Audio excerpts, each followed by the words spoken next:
Hey guys, it is Maxor here, and today we are going to be looking at the editing of the thing. You've probably seen like my microphone setup, all that fancy shit.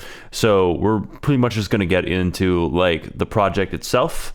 For me, it was a fairly stressful project. It was pretty fun, honestly, because I got to do a bunch of weird color correction, all this funky jazz. I got to learn a bit.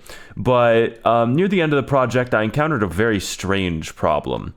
And you might immediately see it right here. You'll notice when I go to tweak the effects of anything that there's kind of an issue with the effects panel over here. Nothing seems to be displaying. And this is a glitch that basically halted production for like an entire day. I don't really know why. It's probably fairly interesting, but it basically stopped showing me all effects. I experimented a lot. I tried opening new projects, configuring things, bringing old footage into new projects, timelines, etc., etc. Nothing worked. I was unable to get these clips to display effects. Fortunately, these are for clips that I've already edited. When it came to editing the ending, so if I go to part 4 over here, approximately around here was when the glitch happened, and I just had to finish. So you can see here it actually will display effects, but if I go here, no such thing occurs. Very strange and weird glitch. But I was able to change it, I just wasn't able to go back and do some changes. So let's talk about exactly like what problems that caused. So watch this part during the Sam fight.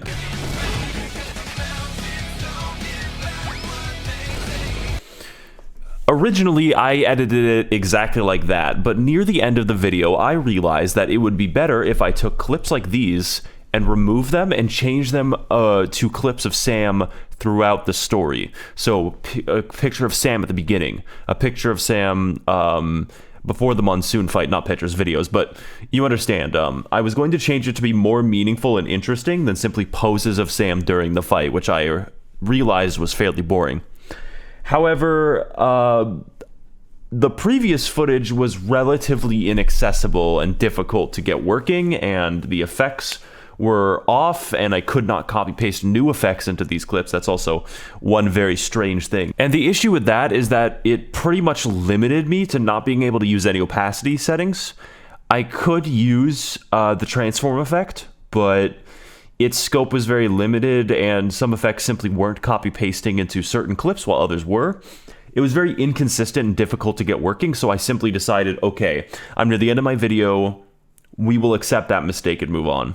So that's one like extremely strange production level like glitch that just changed the whole game. If you do know a solution to that, let me know. I have attempted to reset all of the memory and stuff like that, all of the caches, all my settings, everything, to no avail, but it's okay because we were able to complete it on time. You'll also notice that, like my previous videos, it's very hard to get a sense of what comprises the entire thing. So for instance, here I have everything separated out into different timelines.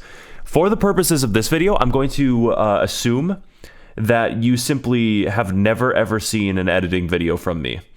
So I'm going to talk about like what I do in general, my general process, but also what sort of things I did in this video that were new. The first thing I think that this video has different to the other ones is gotta be the music. And the music of this video is very good. In fact, I, generally speaking, planned the video around the music. For instance, for the very ending here at part 4, I chose the ending music here. Well, the police might be after him for that vehicular manslaughter. I generally chose that before I actually chose the intro itself, so I had like a fairly good template for the timings and how long the intro should be before I actually did it, and it was all based on the music. So you could say that the music was this first template that I would use when editing. You'll also notice that playback and moving stuff around, those kinds of things, is very laggy. Oh yes, Raiden. It's not perfect. It hitches a lot. There's a considerable delay when trying to move things around. You can see right there. In general, this is because it's simply the timeline is simply too big. If I take a look at like my kind of editing and what I do, and especially the complications involved in it, like this, I have frequently, you know, 2, 3, 4, 5 different things stacked on top of each other, whether these are titles, whether these are things here. You'll notice that this has a different opacity setting called saturation, and is also slightly offset. And what this does is, for the computer's load, it is going to, for every single pixel, increase the load. And this only gets like exponentially more because of the fact that, you know, you have a 1920 by 1080 display here at maybe half resolution, so, you know, 720p. It's still a lot of pixels, and for every single pixel, of course, it has to do math, taking into consideration the layer above it. So for that reason, I would create timelines that were approximately 4 minutes or so, around there, just including this one here. And I would stitch them all together like this. And it was fairly difficult sometimes. Some of them would simply lag faster. For instance, of course, the intro lags much quicker. In fact, if I try playing back the intro here, it's so intense on the computer that generally speaking, it doesn't play back correctly. So yeah, you can see here that the FPS is maybe 2. And this does make it a little hard to edit, but if you take things slowly and you do things one at a time, then it's going to be okay. Another thing you might notice, especially if this is like your first thing as a patron, like quite how much is required and like the sheer, I would say, effort. I take pride in it. Obviously, I take pride in it. But it's a little suboptimal sometimes. You know, for this clip, I had to individually bring up 1, 2, 3, 4, 5 different things. I had to slightly edit the saturation of the image below it by pasting another thing. Also, you'll notice that there are other parts here that facilitate transitions, so things feel smoother, and that's actually what I like to do a lot. That's something I say all the time when I'm editing, that I want to be smooth, that I want to be that I want to feel internally integrated, you know, things that would be buzzwords if I owned a company, but are not. And you'll also notice, like, for these elements, the thing is, it's not necessarily just that I'm stacking a bunch of things. They all have, like, their own complicated timing, obviously, but that's not necessarily just it. For all of these, I tend to have, like, certain keyframe layouts or certain complications as related to the keyframes. Like, most of these things coming in all have keyframes, and each keyframe is something I decided to do. So, in general, you can see how this kind of stuff can get complicated, and honestly, if I were working for somebody else while doing this, I would probably try to tighten it up a little bit, make it a little neater, use more nesting. But in this case, I can be as messy as I need to, because when I edit front to back. When I say front to back, what that means is... Oh, I hit my mouse, excuse me. What that means is I will literally start with the intro and edit part 1 fully, then edit part 2 fully. And when I say fully, this includes all of the color correction, all of the text, all of the images, everything that you can imagine. The first half of the video is completely done and ready before the last half, essentially. Obviously, there's planning in terms of writing and script, but in terms of actually the editing process, which is what I'm talking about here, it's going to be more like done. I know that this has consequences for the memory and CPU, but I just deal with it. I don't care. The next thing I do want to mention, though, is the extent of the color correction has definitely scaled up since my last video.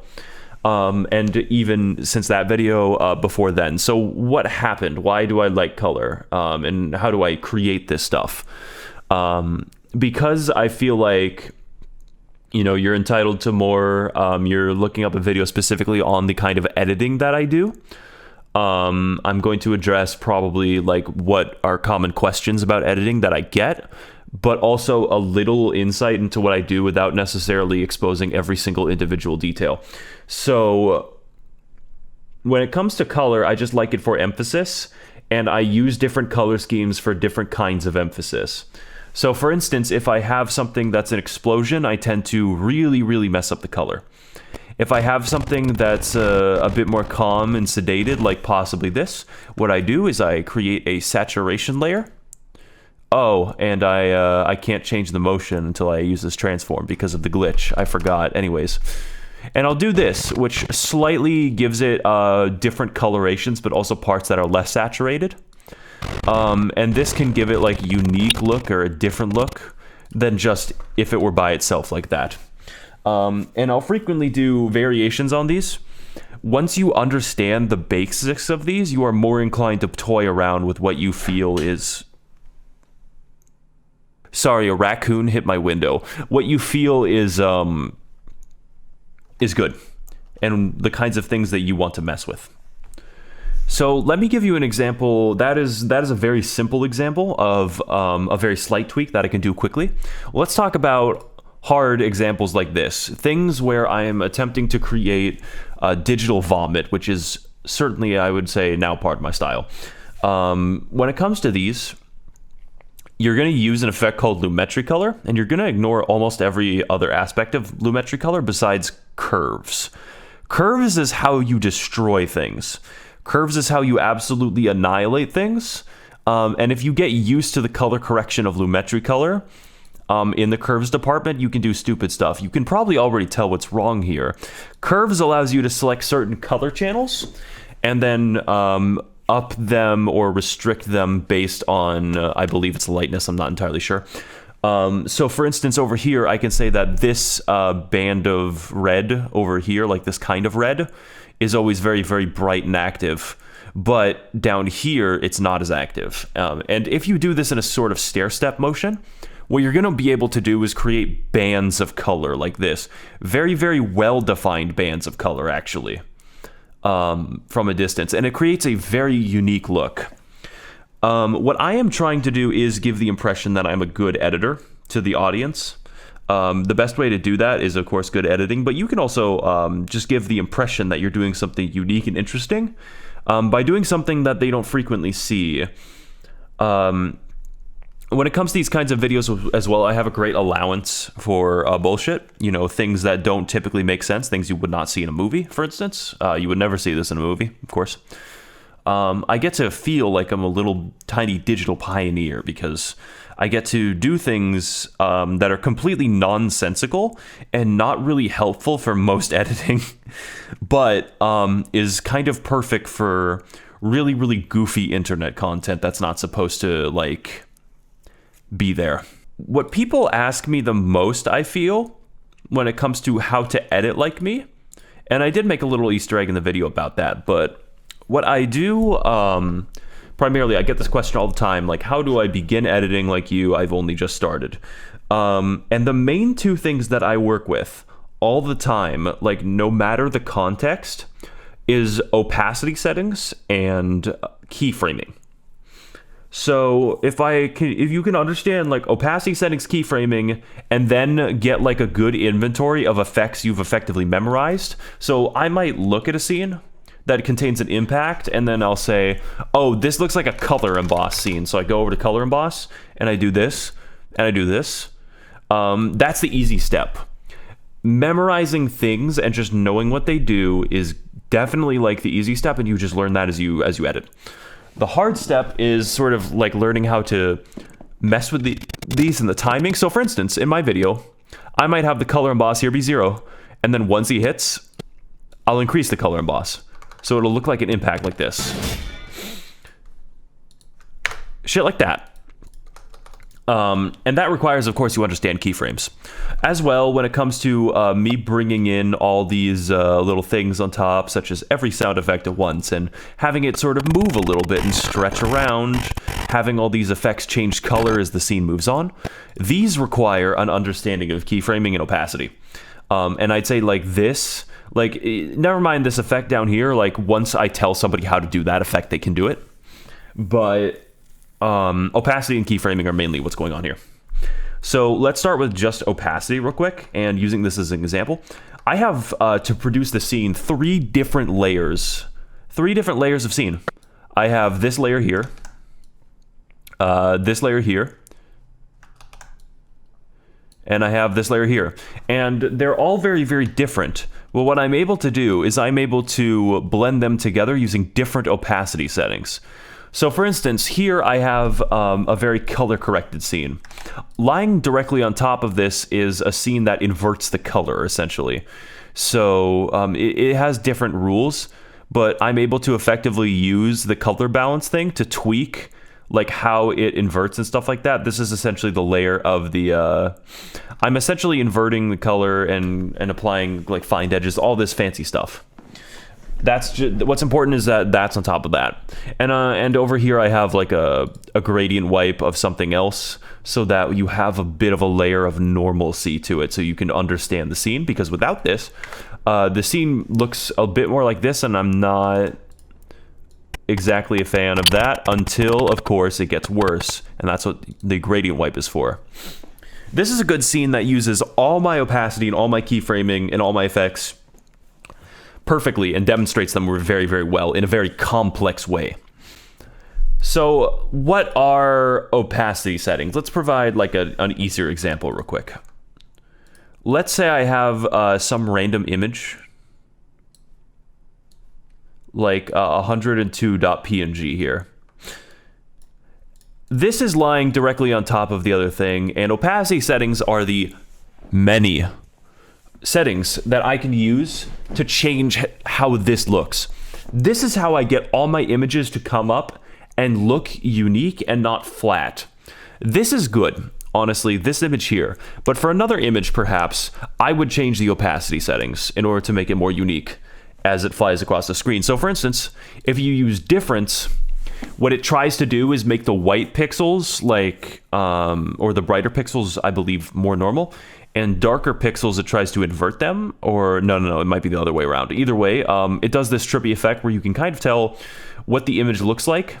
However, it is in the backdrop of, oh yeah, so if it sees a white pixel behind it, it will invert it. If it sees a dark pixel behind it, it will not invert it, and that's the rule. Learning these, not necessarily learning them all, I don't use them all. For instance, I almost never use these effects here, darken, multiply, color burn, linear burn, darker color. I never use them. Over here, I mostly just use lighten and linear dodge add. Lighten just makes it so that the image is only making the scene brighter, so it cuts out dark pixels if something lighter is behind it. And there are, of course, weirder settings that I don't understand, like soft light and hard light. I actually really like using soft light and hard light.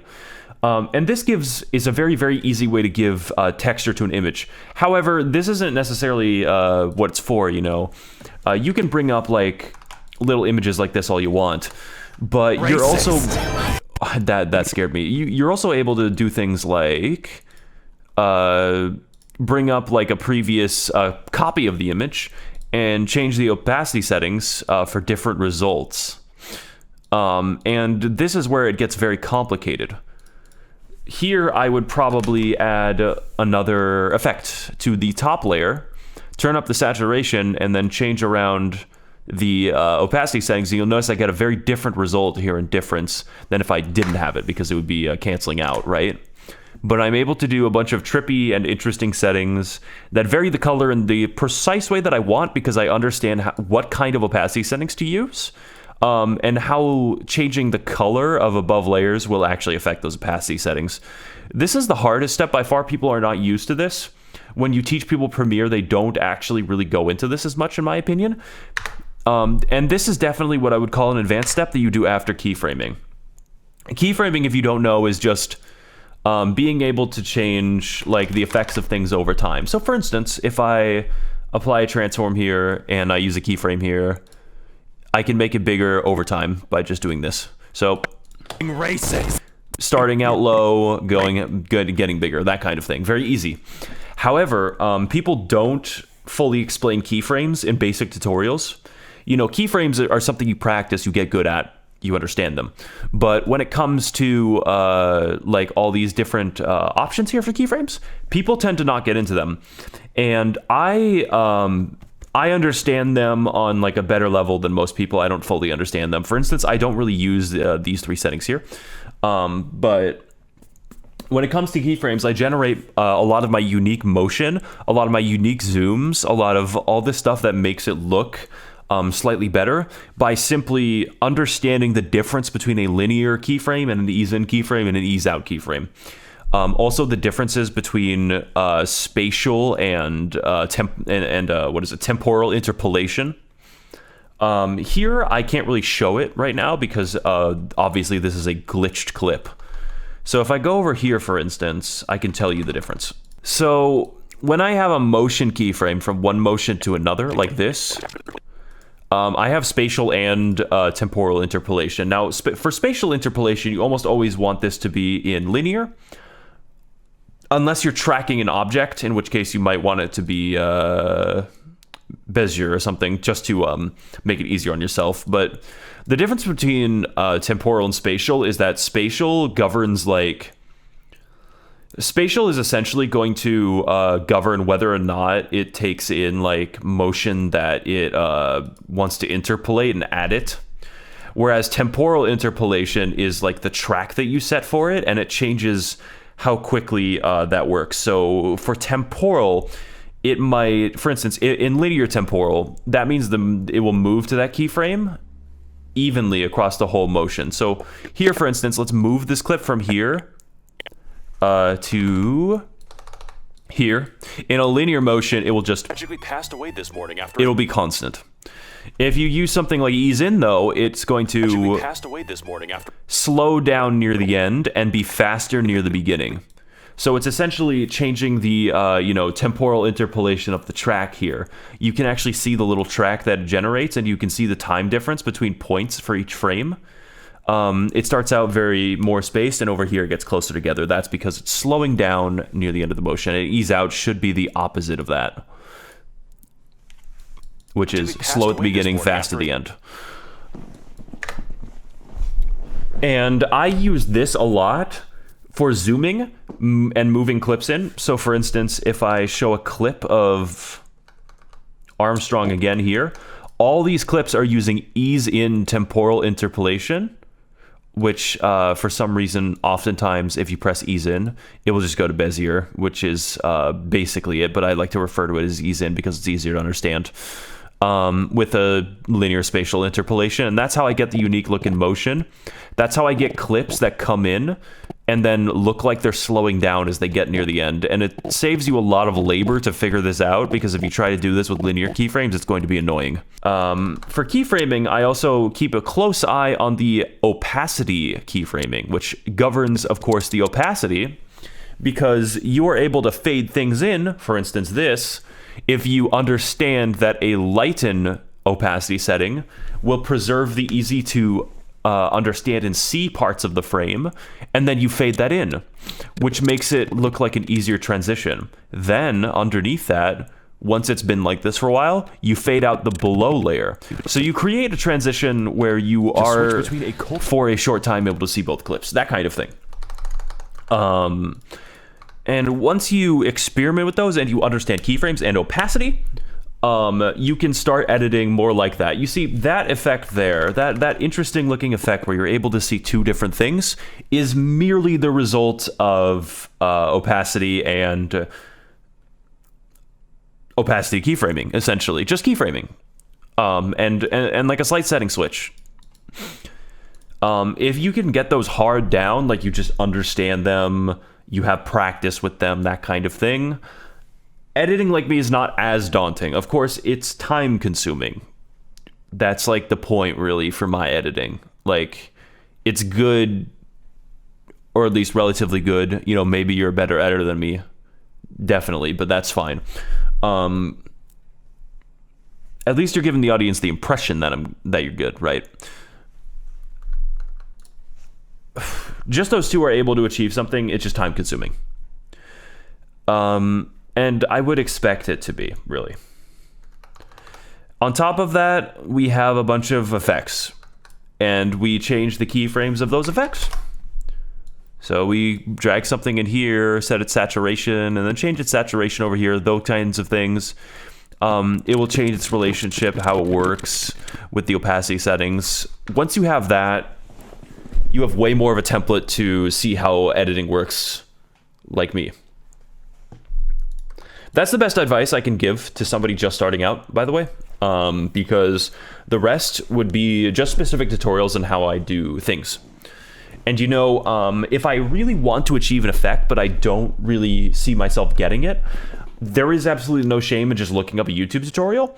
And when you look up that YouTube tutorial and do it for the first few times, you're gonna memorize, you're just gonna know how to do it after a certain extent if you do it enough. And you'll be able to replicate that, and then from that point onward, it will be a tool in your inventory that you can pull out whenever you need to, whenever you think it's correct. As for the rest of the video, one thing that I find easier, because obviously it doesn't have as much visual noise, but still extremely crucial, is this sound design. You'll notice here there's a lot of sound. I have a small inventory of sounds that I repeatedly call on throughout the video, such as Vine Boom sound effect. I have 3 different kinds of Vine Boom sound effects. Actually 4, but I only use the 4th one maybe once. I will often use the Johnny Test whip crack sound, those kinds of things. And I will generally memorize what volume they have to be at and just put them into the video. So in the video, you might have 4 different layers or 3 different layers of sound, depending on really what's happening. Like this one, it has 3 different sound effects. It adds to the little haha funny element, but it also really fills in for when there's nothing. So if I'm going to describe that, I want to show you real quick what I did here in part 1. Over here, I have this scene where Monsoon is attacking me. And it feels way more alive, way crazier, more complicated if I add sound effects. Whenever he hits me, whenever something happens, whenever the camera jerks around, like this. God damn it. Obviously it's laggy, but you get the idea. You were able to hear it, right? This is simply, I would say it's a process as important as editing well visually. But it's also just kind of hard to build up that sound inventory and understand. So what I recommend actually is you just go to, what I do, is you go to 21st Century Humor Sound Effects. And then you maybe just find a playlist like this, and you look at what's good. You'll notice I watched a few of these because I use those sound effects a lot.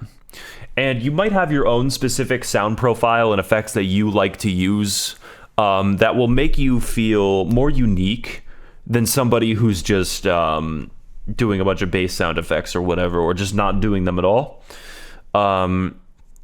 I would say if you want to get on that level, be that crazy, then you should do that.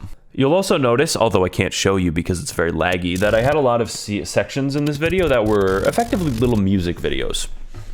I'm not gonna lie, it is the best way to show off your editing if you want to do that. But music videos in the editing served a purpose. I believe I talked about this in my director commentary, blah blah blah, but to summarize, when I have a section that's very boring and needs to be skipped over, one way you can do it without actually skipping to the end is simply by having a music section inside of it. So I think my best example of which is going to be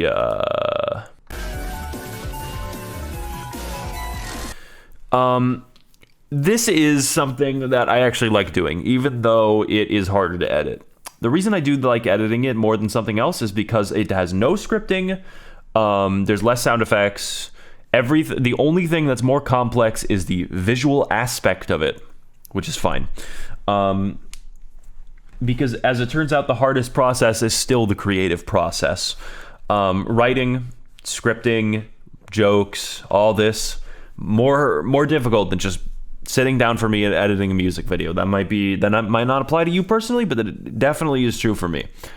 And what I did here is I used that to completely skip over a level where all you do is run through a previous level, but backwards, and fight maybe 3 enemy types, and that's it. This is definitely a situation that calls for a music video. It's also why in Jimothy Ross's video and my video, we have music videos around the same time, because the game simply has boring parts in the same areas, right? And you're able to like quickly bypass this and use it as like the sort of capping off of a section or whatever, as something amazing in a boss. It also, for me in the case of this video, showed more respect for the bosses, did some funny stuff. And I generally like it. I don't really know if everyone else likes it as much, and I'm probably not going to do it as much in the future. But music section parts of my video are very, very fun. And they're basically the full, like, realization of all that crazy visual editing that I do. When it comes to something like the production of a script, though, I do have bad news. I can't give you as much insight into that because it's very spontaneous. I write a lot of jokes for my videos in the shower, actually.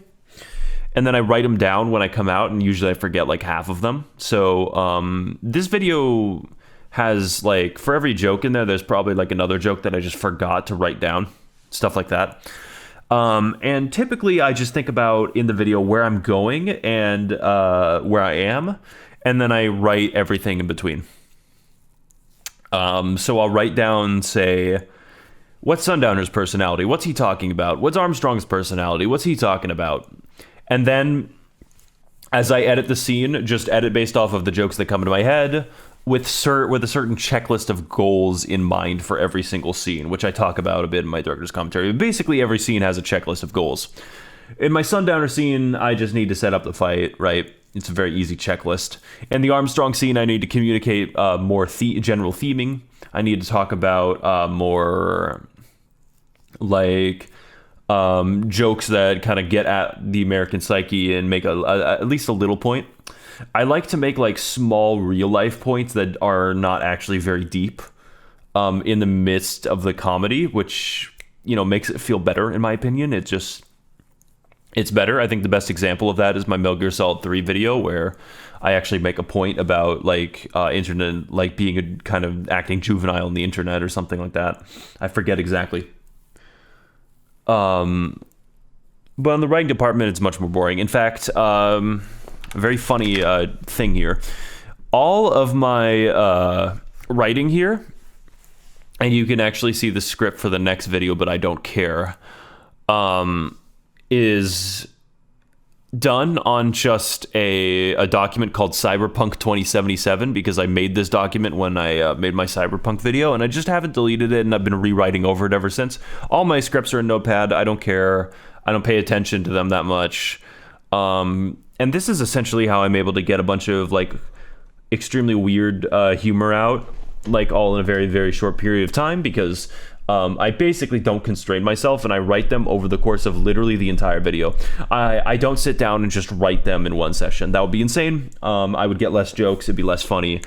People wonder why I'm able to do jokes and stuff like that, and it's because my subconscious has literally weeks in order to figure it out. All right, I would say that covers all the bases from visual to editing, and it shows a bit of the funny tricks that I do.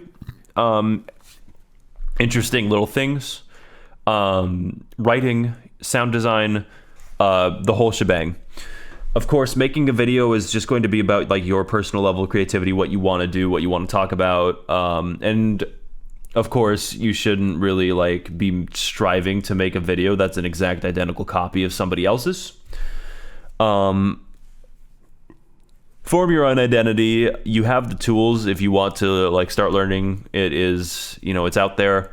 There's a lot of YouTube tutorials that aren't just me. And if you have any specific questions about like how I did an effect, like if you see an effect in the video and you wonder, oh, how did he do that in Premiere? How did he do that? You can just ask me directly. Just message me on Discord or on Patreon. I'll get to it eventually. I will answer you if you have like a legitimate question about something, as long as it's not like revealing some secret power that I have or something. It should be fine. Besides that, though, I hope you learned something, even though that this is probably this video is probably mostly an audio file, like the visuals don't matter as much. But I hope you gain a better understanding. In the future, I want to reward patrons more. I want to give them more stuff, but I'm very lazy, and in the case of this video, I'm very I feel very tired and exhausted right now. But if you can think of something interesting or special that I can help give to the patrons or give them more insight into what I do, that kind of thing, also message me. It'd be very nice to hear from you guys. Thank you all for watching and helping me out. Yeah, goodbye.